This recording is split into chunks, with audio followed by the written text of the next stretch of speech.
大家好，今天给大家分享一个韭菜盒子非常好吃的做法。它最大的特点就是外皮非常的焦香，但是又不影响它的柔软，真的是又焦香又柔软，全家人都非常的爱吃。最主要是做法还非常的简单，一起来看看是怎么做的吧。首先准备300克面粉，倒入大一点的碗中，在碗里面加入3克盐，然后用筷子搅拌均匀，在碗里面倒入100毫升90度刚烧开的热水。平时我们做韭菜盒子都是用半烫面的，今天我们用全烫面的做出来更加的好吃。做出来的面食非常的柔软，因为面粉几乎已经被烫熟了。搅拌成面絮状之后，我们再给它揉成一个光滑的面团。揉好之后盖上盖子，先醒10分钟。再来准备4个正经的鸡蛋，打入大碗中，加入1把虾皮，提鲜又能补钙，再加入1小勺盐，增加底味，然后用筷子充分的搅拌均匀，把鸡蛋充分的搅散。搅散之后，把锅中的油提前烧热，然后倒入鸡蛋液，开大火把鸡蛋液滑散，炒成鸡蛋花。我们在炒鸡蛋的时候，可以依次多加一点盐，等一下韭菜就可以少放点盐，这样韭菜就不容易出水。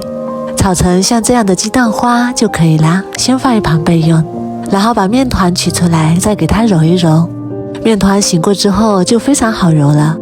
揉光滑之后盖上盖子，先放一旁备用。然后再来准备300克清洗干净的韭菜，韭菜头尽量给它切得碎一点，韭菜叶子可以切得稍微宽一点。全部切好之后倒入大一点的碗中，要想韭菜保持翠绿不花黄，碗里面加入1克食用碱。平时我们多吃一点碱性的东西，对身体好处也是非常的多。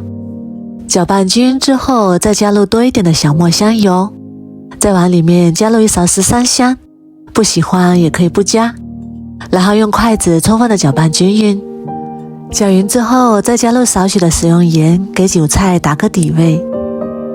然后把炒好的鸡蛋碎也加进来，继续搅拌均匀。搅拌均匀之后先放一旁备用。然后面板上撒上少许的干面粉，醒好的面团不用揉，直接分成2份。像这样分成2份直接揉搓，搓成长条，这样分成2份揉搓会比一个面团更加的容易搓开。然后再分割成大小均匀的面剂，我这里一共分了14个。小面剂不用揉，直接按扁，然后用擀面杖给它擀开。因为我们做韭菜盒子，面皮要稍微擀得大一点，但是也不要擀得太薄了，厚度在1到2毫米左右就可以。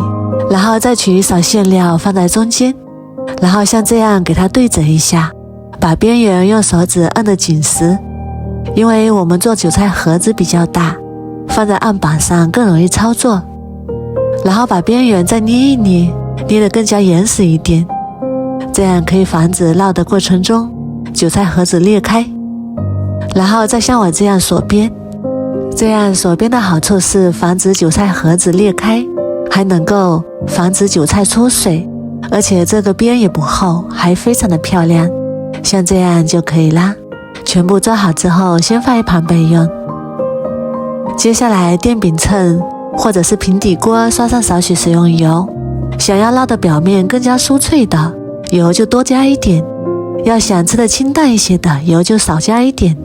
油热之后，我们把韭菜盒子一个一个放进来，然后表面再刷上1层食用油，锁住水分，这样烙出来的韭菜盒子不发硬。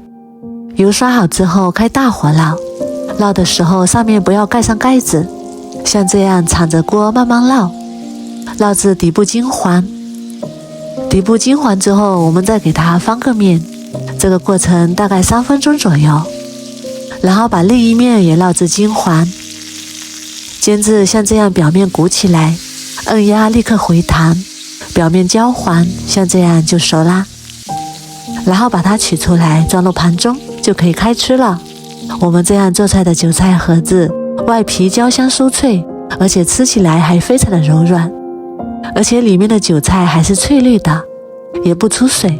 全烫面做出来的韭菜盒子真的是非常的好吃。春天里的韭菜是最好吃的时候，夏天的韭菜就臭了，而且做法也是非常的简单。如果你也喜欢，赶紧收藏起来试试吧。我每天都会更新不一样的美食视频，喜欢我的视频就关注我吧，谢谢您的支持。